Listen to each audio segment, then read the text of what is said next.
Who is Jesse Faden? Why does she seem both lost and found on her first day as director at the Federal Bureau of Control?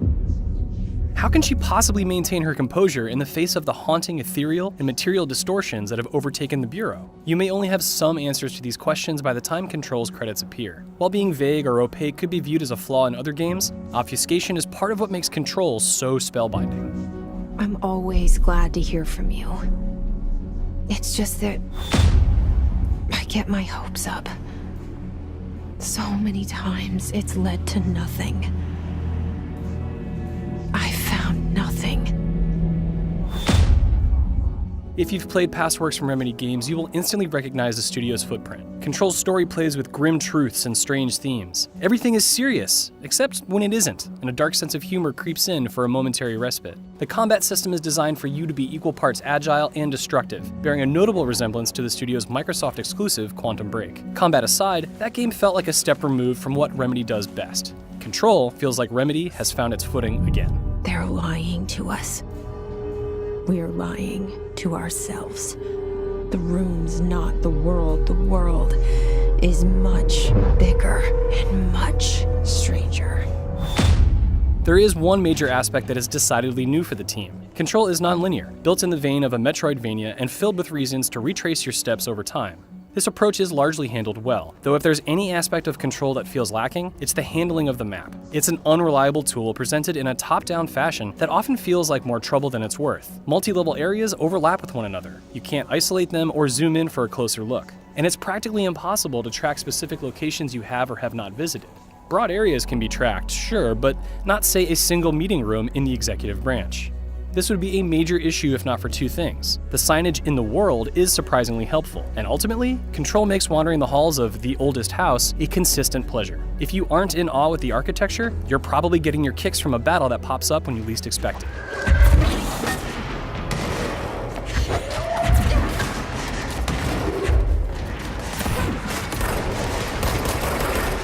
Referring to the FBC headquarters as a house is a bit misleading, though you'll grow to understand how in time. In practical terms, it is a massive multi-story facility that screams government, with angular interiors formed in stone and metal with minimal flourish. It has the outward appearance of an orderly place of process, which, while true, undersells the reality therein, or the lack thereof. The dance between fact and fiction is at the heart of Control's setting and a fascinating narrative that unravels in Jesse's mind through a series of inner monologues and psychic projections. She's right. As much as I don't want to admit it, I'm the only one who can help. There are exchanges between characters that move certain elements forward, but so much of Control hinges on Jesse's discoveries and her interpretations of their meaning. Even though you're clued into her thoughts, there's an underlying element that Jesse fails to explain because, to her, it's matter of fact. Whatever it is has always been a part of her, creating a gap of understanding that you, for the most part, can only hope to fill with your own inferences. And you entered the building when it was already in the lockdown, before you became the new director? How? I'm not ready to tell her about you yet. A janitor let me in. Deep within the guts of the house lie experiments and studies that dig into paranormal disturbances, the collective subconscious, and alternate dimensions. The FBC posits that entities from beyond our realm have used objects of power, archetypical things that we know and take for granted, as gateways into our world. The source of this power, a dimension known as the astral plane, has crept into the Bureau, and some far-off corridors bear its telltale monochromatic geometric motif.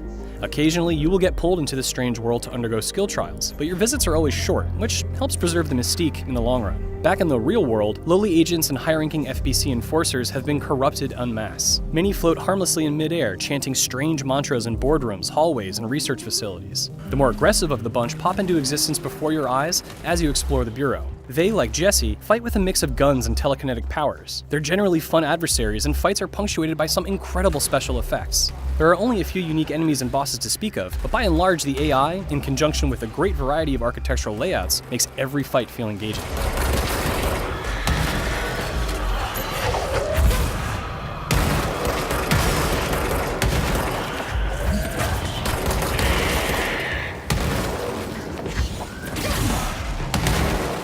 New powers come with story milestones, but weapon forms are crafted from collectible materials. Their stats and Jesse's increase with the application of randomized ranked mods dropped by enemies and found in hidden containment chests. You will likely come across hundreds of mods, but because you can only hold and use a limited amount, you will end up dismantling most of them to make space in your inventory. Mods can make a tangible difference, especially once you start finding high-ranking ones, but they can't make up for a lack of skill or understanding of Jesse's tools during the game's greatest tests.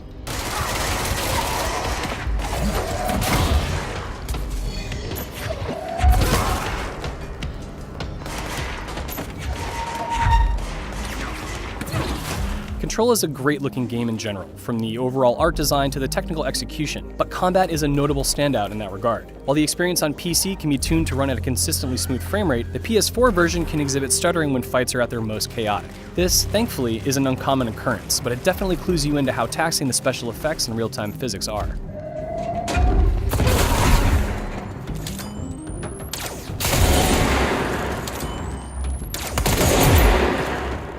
With a fair amount of extracurricular exploration, it took me about 15 hours to get to the end of Control's campaign.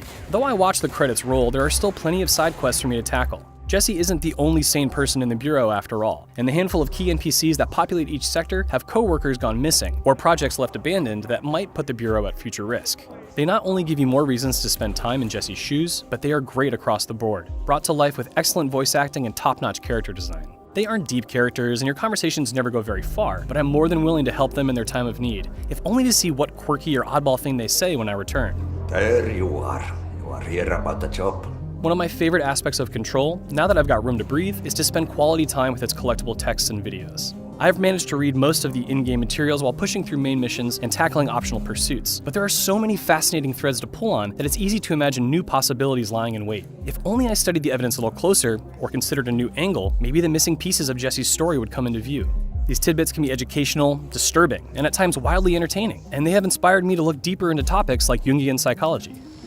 Similar to an iceberg, what you see is not what you always get. Regardless, this place is vitally important to the Bureau. It's not often that a game invades my thoughts the way Control has. I'm at the point where I want to consume every last thing it has to offer. And if I'm honest, it also makes me want to go back and replay Remedy's past games too. Sure, it's a faulty Metroidvania in some respects, but there are so many exceptional qualities afoot that Control handily deflects any momentary ire. I can't wait to take part in discussions about the game, to see what others have figured out, and to better understand where it all fits into Jesse's story.